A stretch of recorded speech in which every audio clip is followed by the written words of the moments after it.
Hello and welcome back to Quest for Glory 2. We're going to be doing kind of a replay through with some slightly improved quality compared to my earliest videos. We're going to be playing this round as our fighter. So let's start by importing our hero. Yes. All right. I think we have to change the directory. Let's find out. Looks like it. All right, so where is our friend? Yeah, this should be it. Successfully imported. We are still Thor. We're still a fighter. Still a little bit worried every now and then when I come through that it won't do the right character class, but it seems like we're doing all right. So let's start. Is it not amazing how quickly we've set up this inn? Caddis Tail is already at the center of Shapeir's entertainment. Yeah, I don't actually want to talk to it right now. We'll just eat. That's right, we gotta speed things up. There we go. Eat. Drink. Stand. We will do as we often do our full playthrough on just one of the characters, and this time around it'll be the thief. So if you're looking for a little more detailed dialogue, all of the various story aspects done in order, I would refer you to that playthrough. All right, let's see if, see if we can do this correctly. I might have wanted that last turn. We'll find out where we end up. I am pessimistic.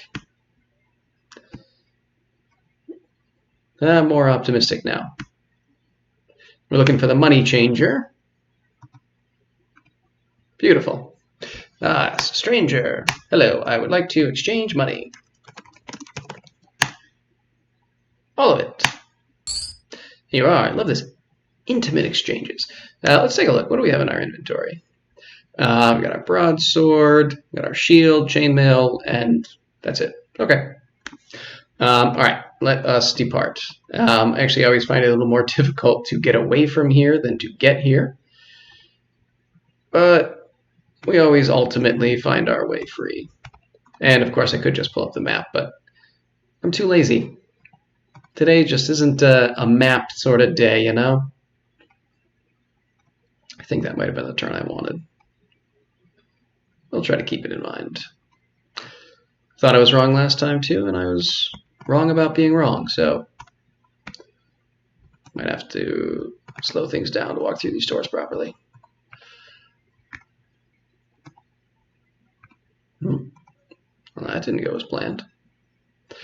All right, we will get out of here before too long.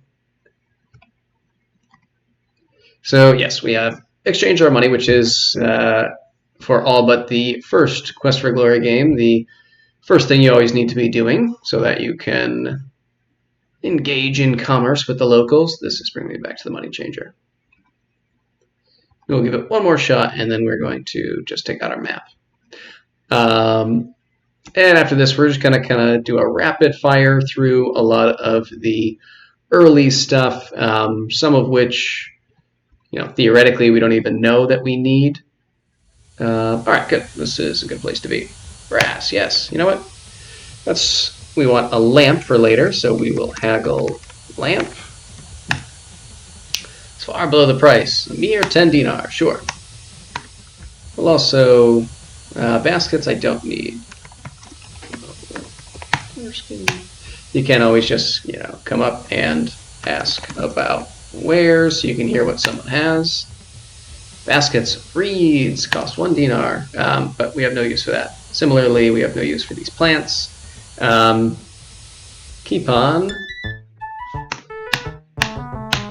We're not going to listen too much to what he has to say. Ask about wares. Detect magic, Rasmus Razzle Dazzle, so he's got a bunch of spells, but we might also be able to purchase a rope.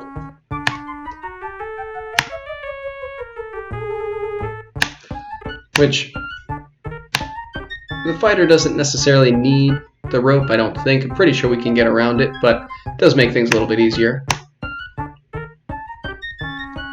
And, you know, why not? Money is not going to be an issue. Tells us to go visit his aunt, which we can always do. And then we will carry on. Pots. I have no need for pots. I will get some rations, though. It's not a bad thing to have. Oops. Always haggle rather than just buying. Save some cash. Alright. And let's go visit our apothecary. Let's see. Let's haggle for incense. We want some of that later. Very well, you may take the incense. Wonderful. Alright. And then let's haggle for some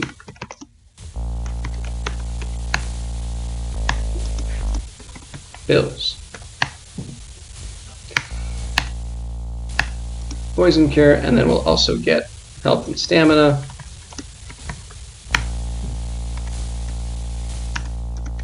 And stamina, which we will use to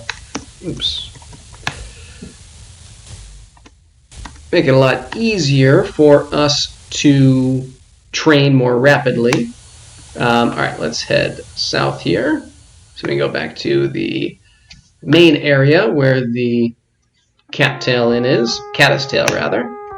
And we're going to get two other items that we definitely want. We want to haggle for compass.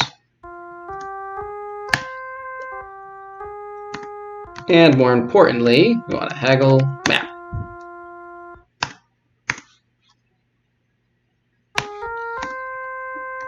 Alright, and you have flowers, which we don't need. You, we will just give you, give center. And I don't believe our friend is out front selling. Usually it doesn't happen until day 2, right? No, good, okay. Although there is something we can do. Maybe while we're here, we'll just go ahead and do it. We'll find out about this when we go to the Adventurers Guild, but the keeper of the magic shop, Keep On Laughin', wants a piece of the dwarvish's beard. Ask beard. Ask about beard. Alright, take beard. Take a small piece of the dwarvish's beard. Wonderful. Alright. And we'll head back over. So this little Saurus-looking rock right there is our guide. So long as you go straight from the city and then directly to the left there, you will get that. Get right to where the dwarvish is. We can jump right to the magic shop. Give beard. And he gets us some money for that, which is always nice.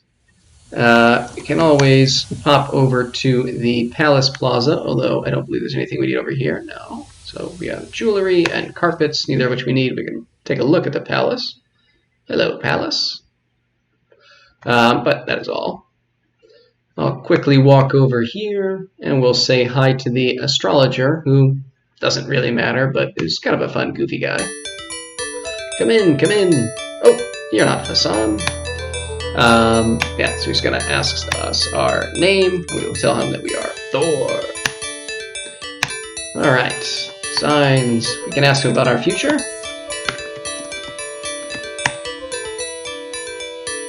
Need to know your guiding signs. Tell about your past. Tell about past. Lived a most interesting life. So wants to come back another day after he looks into things and will tell us about ourselves, which is always nice. Alright, now let's pop over to the Fighters Plaza. Cloth. We will haggle for a cloth bag. And then we're going to purchase a couple of water skins.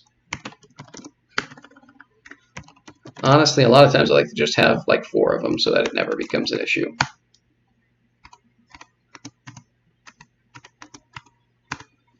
All right, we'll have to fill those up, but let's see. Still have 16 dinars and pretty much have purchased just about everything we could possibly need in the game. We'll go say hi to Isur, who is a very, very nice fellow that you really love to be friends with. Ask about wares. You got nothing better to do than answer stupid questions? Let's see. Can we buy a new sword from you? Charity, get some money or get lost. Ask about sword. Need my sword. A guy like you needs all the help you can get. It will cost you 100 dinars when you trade in your own sword. All right. I guess we'll need a little more cash before we can afford that. But it could be fun. Maybe we'll buy a new sword. Say hello. Oops. Hello is not spelled with a P, as it turns out. All right. We don't really need to talk to Rakesh. Hero of the Kados. I am Uhura. Hello. Damn it. Hello. All right. So we're not going to train just yet. First, we are going to sign the log book and then read the book. Anything else? No. We'll look at the board, which doesn't have anything too much we need to see. There's a huge reward for returning the Emir to his rightful place as ruler of Razir, which is the sister city to the city that we're in now. The guy at the apothecary will give us money in exchange for things like scorpion tails and ghoul claws. The way of the paladin is to seek, to learn, and to do. And those who do service to the city will, in general, just be given money, which is always nice. And this is what I was talking about before, where Keep On Laughin' from the magic shop was offering money for a piece of the Torvish's beard. So, now that all that's done, we've really accomplished most of what we need to do, particularly early on. There's not really anything else of consequence on this day one. So maybe we'll get a little practice fighting in, which isn't exceptionally complicated in this game. I mean, there's ways to make it a little more complicated if you like, but you really just use the arrow keys to attack, defend, or dodge. Let's see. Ran down all of our stamina. Didn't do a huge amount for us just yet, but that's fine. And what we can do, if we want, is, let's see, what time is it? Mid-afternoon, sure. Use stamina pill. Always need to have water before you take one of those pills, otherwise they will kill you. And now we're full up and can just fight again. So she does give us little helpful hints as we're fighting. In addition to using the arrow keys, you can type in things like attack, dodge, block, or parry. But the arrow keys are a little bit easier, so why bother? And yeah, once your stamina's all gone, Uhura will stop the fight. And there you go. Got just a little bit more this time around. But that's probably enough for now.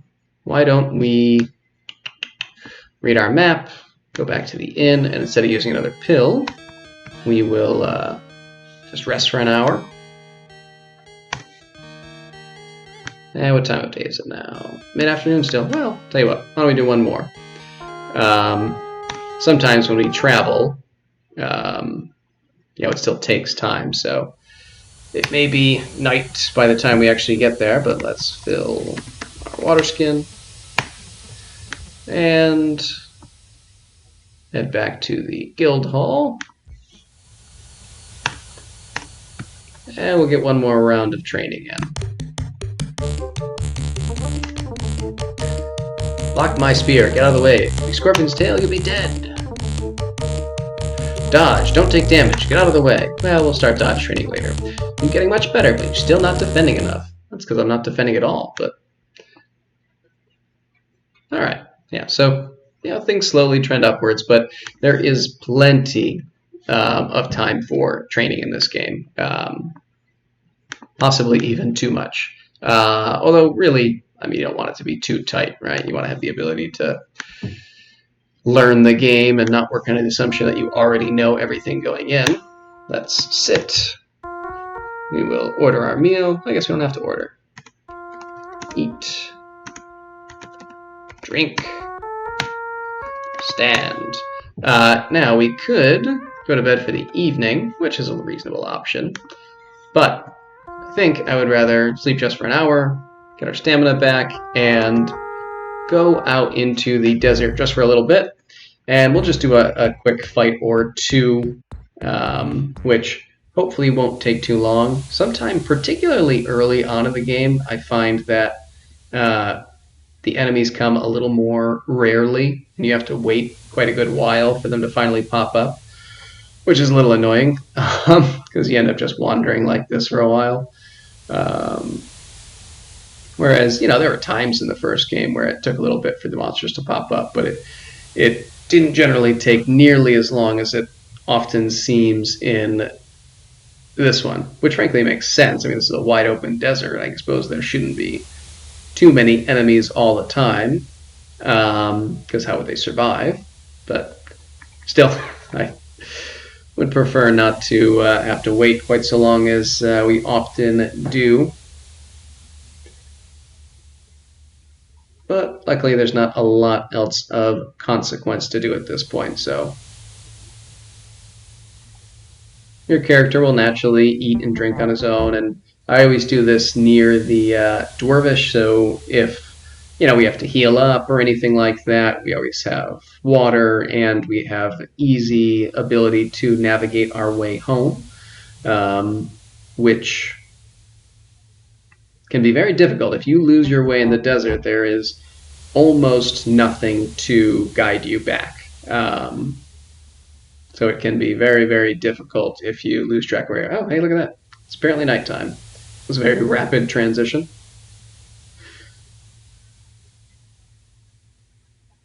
It does change up some of the enemy types that we could face. At night, you're a little more likely to face jackalmen or ghouls, which I don't think either of them appear during the day. Oh, there we go. There's our first fight. So we'll take down this ghoul. We can do a little parrying. I don't want to do too much. I don't want to get poisoned or something. Ghoul's body clatters to the sand. Now we will search it. Find nothing of value. What if we take claws? Get the ghoul's claws. Excellent. Alright. That took more than enough time, so let's just head back and go to sleep for the night.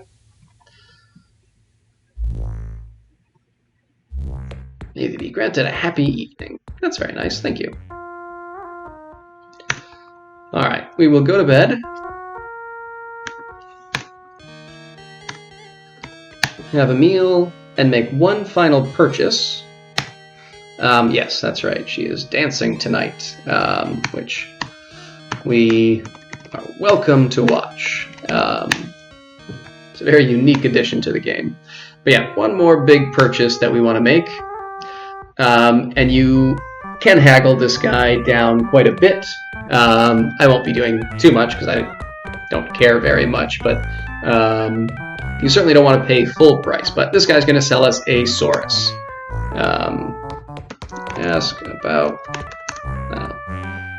seen a lot of awful Sauruses. Saurus is the ship of the desert. You can't blah, blah, blah. Yep. Man looking for a Saurus. Find a saddle Saurus you can find. Blah, blah, blah. Ask about the price. Happy to sell you a Saurus for 100 dinars, but I'll settle for 50, so say no. If you say no too many times, you will lose the game. He'll eventually give up, and you cannot win without purchasing the Saurus. It'll literally just end it right there, so at least it doesn't kind of leave you in a dead game state, but very important that you ultimately say yes.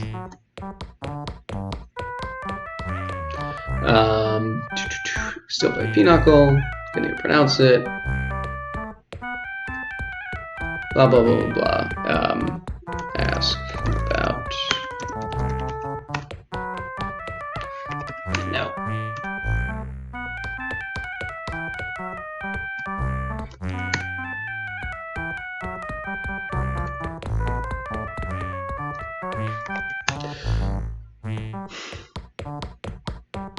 Tell you what, let's just jump ahead and do this because it's faster and I don't want to deal with his nonsense. Price is 50, your calling price is 10, I raised you to blah blah blah. We came to an agreement of 20 dinars. Sir. How much do you have?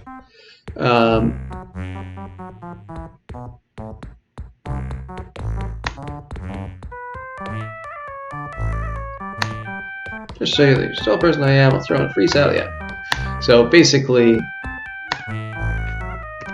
we'll say no to that because we don't have enough money, but 10 dinars. Yeah, we'll take it.